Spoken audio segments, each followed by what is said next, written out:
Okay, so as Colin said, this is Gabriel Cosgrave on my right. He is the GM for EMEA and ANZ with TiVo and Xperi company. And Lisette Preston-Barnes, who is Business Development Director for EMEA, also with TiVo, of course. So welcome to you both. We're obviously talking about win-wins in this whole session, really, between OEMs, OS, sort of platform providers, and the content owners who go on it. You offer a very good, provide a very good example of that in terms of monetization and sort of go-to-market. I think we're going to start with a video which pretty much shows your new platform and its experience. So hopefully that can play.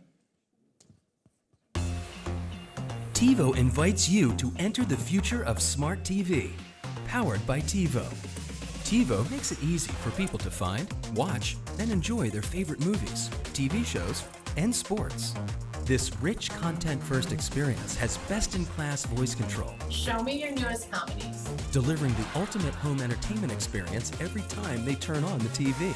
Powered by TiVo, smart TVs create superfans for life by enabling TV OEMs and consumers to own their TV experience. We are built for partnerships. Lifetime customer relationships deliver recurring revenue for our brands.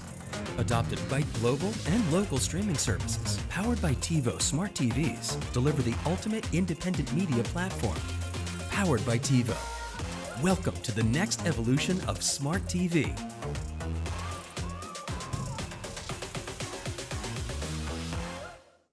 Okay, so Gabriel, I mean, just before IBC last year, I think you announced this. So this is the Powered by TiVo Smart TV OS.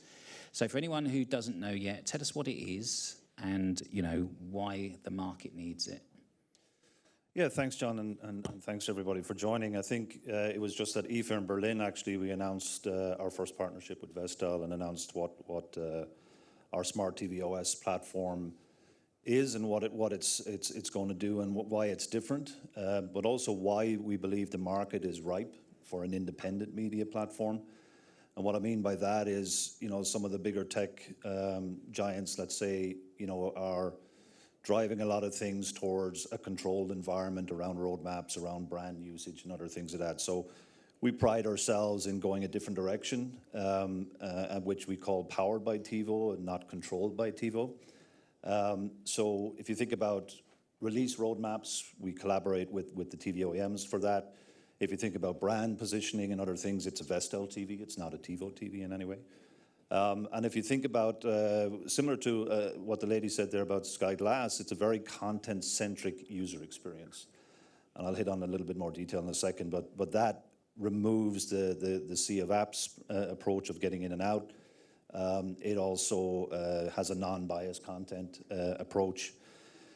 The third thing, which is important for the TV manufacturers and other partners in the ecosystem, is the business model, which is we're going with a reoccurring revenue for TV OEMs, where we share, and Lisette will hit on that, we share you know, ad revenue or ad inventory as it need be with the TV manufacturers. So if you think about TV manufacturers after point of sale, they're worried about returns, and that's about it. Where now they have an ongoing reoccurring revenue stream, which allows them reinvest in their brand, but also in their innovations and other roadmaps. So we're very proud of that. And then I think the last thing that's beneficial for the TV OEMs as well as the content partners is historically TiVo and DTS, which is under the Xperi umbrella, have a ton of content relationships with all the SVODs, studios and other things, which again Lisette will hit on.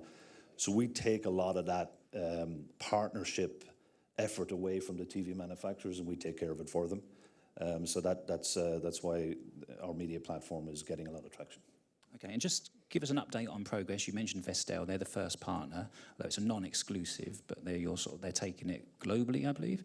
Yeah, I mean Vestel, for those that know, is a Turkish TV manufacturer, but they have north of 100 brands that they either have themselves, they own, or they license, or they ODM for. So there's a lot of work to build through that portfolio. We have quite a number of other TV OEMs that we will announce. I'm not going to announce them today, but you will see more announcements coming.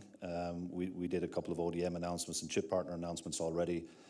But I think it was Colin said a few minutes ago that the OS is the kind of foundation for what's going on here with content and partners and other things, and how consumers can experience content and time to content quickly. But it's also a very expensive world as well as a complex world. So just to give you an idea, Xperi spends up to $150 million a year on our video delivery ecosystem across the board. So only the strong will survive in that world, right? So that's why we're well positioned here. Okay, and I know you pride yourselves on the UX, and you mentioned already content-centric and time to content. I mean, just talk us through some of the other sort of key benefits as you see them, or differentiators even. Yeah, I think differentiators is important, right? Because there's a ton of UIs out there, but I think TiVo, as you said at the start, is in this space for many, many years and do two things really well. One is UI and one is content discovery. Just to give you an inclination of how the UX will work from a consumer differentiation perspective, is you'll have, you won't have any apps. You'll have a content-centric UI, which also has the ability to be subscription on and off, meaning if you want to search for only content that you're subscribed to across all SVODs, AVODs, linear, except, well, linear not subscribed, but everything else, it will only search within that. If you want to leave it open, that will surface content from everywhere that is on our platform, which obviously adds benefit to content partners, but also to the consumers as they can find. The other big part of it is content discovery, and we call it PCD, which is personalized content discovery, and that's a huge part of what the TiVo business has been historically, where you need a lot of things to do it well. Obviously a search and rec engine, but that by itself is not going to cut the mustard. You need a ton of metadata, and you need to be able to deep link into metadata. So TiVo has over 70 million metadata assets. It owns TMDB, TiVo Metadatabase, which is an internet scraping solution. And so it's constantly updating metadata and being able to deep link into metadata to surface content. When you combine that with TiVo's conversational voice, for example, you get into a different user experience, because you can say things like, what was that movie where the guy says, show me the money? And it plays Jerry Maguire, right? So if you're sitting at home and you don't really know what you want to watch, these are the type of things that make the consumer time to content very quick. So that's very new in the market in some ways. And then the other side of it is, how the personalization is done. So people are using hyper-personalization and super aggregation, but there's also super search. So every part of the UX or the UI is personalized, right? Every rail, every stripe, as it's sometimes called, every part of it. So that's different. And that means you're leaving nothing to chance for that consumer. But you're also able to search and super search instead of super aggregation, or on top of that allows you to search across all of those sources, right? Including linear, OTT, SVODs, etc. So you can surface content very quickly. I may have seen in the video there was little icons about where the content is available, or it's Prime or Netflix or anything else, but it will just play to where you're subscribed, or whichever one is most regular. So hyper-personalization, absolutely. Okay, and Lisette, let's come to this recurring revenue theme then. So for the OEMs, talk us through the business model that Gabriel just touched upon there.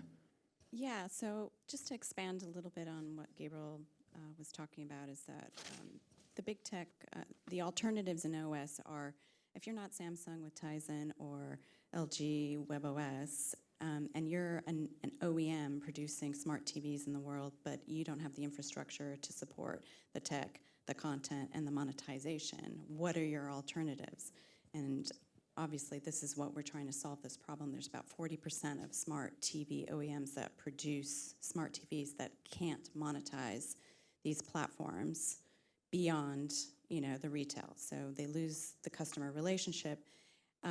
They do have big tech platform opportunities with all the big companies, but those companies tend to take not only over the control of the user experience, but also take control of the customer in the end. So beyond the sale of the TV, there's no other margins that the OEM can make. And then on top of that, they take the viewing data and turn that into their own product and create walled gardens. So the idea was to create an open OS that offers an alternative to the OEMs to continue to have this recurring revenue for them for the product life cycle, which is about 5+ years of a smart TV. So how do we do that? That was the question. So I was just trying to get to where you brought this, is basically through a rev share opportunity with the OEM. So And we're talking about advertising here. yeah, absolutely. So we're monetizing all the available inventory that we can make available on the platform and sharing that back with the OEM. Okay, so this would be advertising within the streams of content providers who you partner with, who come onto your platform as part of that? Yeah, so to elaborate, we launched a stream product in the US, and we also have IPTV solutions. And as part of that, we created a content network called TiVo Plus, which has over 160 free ad-supported channels and over 100,000 movies, programs, etc. And we've also partnered with Tubi, Pluto, Freevee, and obviously there's a lot of free content as part of that content network. So that content network is part of our OS solution, and that is the inventory that we would be in terms of stream. And then also there's the UI, because we've been in that business for a really long time, and we know how to monetize guides and banners and targeted entertainment display. Okay, and on the in-stream advertising, is that a revenue share model with the OEM or inventory? How does that work? Well, with the OEM, it's a revenue share model, but with the content service providers, sometimes there's different ways to cut it, and I think that's been discussed in other sessions. But there's obviously revenue, and there's also inventory share split. So that's how we do it. Okay, and who sells the advertising? That's a great question. So, as you know, TiVo has a pretty mature ad sales business. We started in the US with our display advertising, and then when we launched TiVo Plus Network, we've obviously created or built a pretty good infrastructure, ad stack, many of the SSPs in the room that we're already partnered with. So we have an ad sales team as well, direct sales. So yeah, we're fully set up to monetize every inch of the OS. Okay, so that direct sales, is that in Europe or is that just North America at the moment? The direct sales is in the US, but we have started to kick off a team here in Europe already, and we have our footprint's pretty wide. So. Great, okay. So Gabriel, I think you see the automotive market as a very similar kind of ecosystem in the sense that car makers are OEMs and they have the same problem, as in there's lots of big platforms coming in and they're a brand and they've got an opportunity to entertain, they've got time is their kind of commodity, I suppose, in this space. And you think maybe that we need a solution for them as well? Yeah, and just to put some context behind that, so Xperi through DTS we're in about 100 million cars worldwide because we own HD radio in the US, which is a digital radio standard. We have an in-cabin and occupancy monitor solutions that is rolled out in Europe, including BMW and others are named. And we also have DTS Auto Stage, which you can think about hybrid radio, connected radio, where it's an IP panel, back channel to the radio. So we have a ton of relationships in the automotive industry, so it's not just us making up this point. We're hearing this from OEMs. They struggle with larger screens, but their brand and their UX is sometimes overridden by some of the other OSs.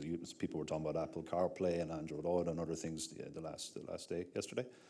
So it's the same thing. They want their brand, they want their effort of the UX, they want these larger screens that they're doing in the front of the cabin, not only the rear cabin, to be utilized. Now you're getting into charging, you're getting into other things where there's more time.